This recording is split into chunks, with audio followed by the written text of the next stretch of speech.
And just like that, we have returned to our beloved Ontario property. It feels very different here now. Kind of like I can't call it home anymore, you know?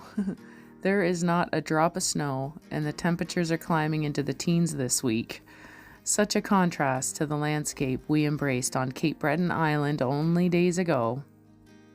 I really didn't want to leave, but we still have a few more loose ends to tie in our native province, and not to mention more troops to round up.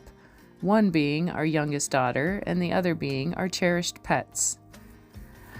We have to begin our final packing phase as well, and we need to finish the last of the home improvements for our oldest daughter to move in. Then, of course, we have a few rounds of family and chosen close friends to embrace time with before our final voyage. And I want to spend some extra time with my mama. As well, my sister and I planned a little retreat together to Niagara Falls. So I'm really looking forward to that time with her in one of our favorite places.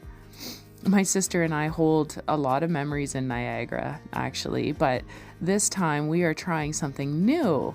We booked ourselves a ghost tour in Niagara-on-the-Lake.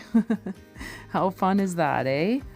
If you don't know by now, I am a retired funeral director who has always had a fascination with history and cemeteries and ghost towns. And don't judge me, please, because it's truly a passion. A few years ago, my dear mom and sister and I actually slept at the famous Prince of Wales Hotel in Niagara-on-the-Lake, and it was awesome. And unknowingly to all of us, my sister slept in the most documented haunted room of the hotel.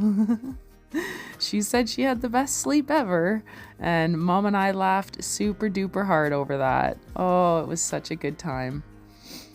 We don't have much time left here in Ontario, probably 4 to 6 weeks. It's hard to say, and it will likely be a very swift, very last minute departure because there's a lot to factor in at this point, mainly the weather and load restrictions, and the status of our Land of Dreams construction will decide our fate. In the meantime, I have an SUV to convert into a no-build car camper and a daughter to begin online schooling using the Nova Scotia curriculum, plus our small final list of to-dos before we are 100% completely ready for the one-way trip back to Cape Breton Island. I actually can't wait to experience my little car camping journey with Tia, and I do look forward to sharing that with you also. I've always wanted to overland in my car, and I may just stretch the drive out a couple of days, just for the fun of it. We'll see. Our adventures have only just begun, friends, and we thank you for following our journey. We hope it inspires you to follow your own beautiful dreams and to just go for it without ever looking back. It'll be worth it, I promise.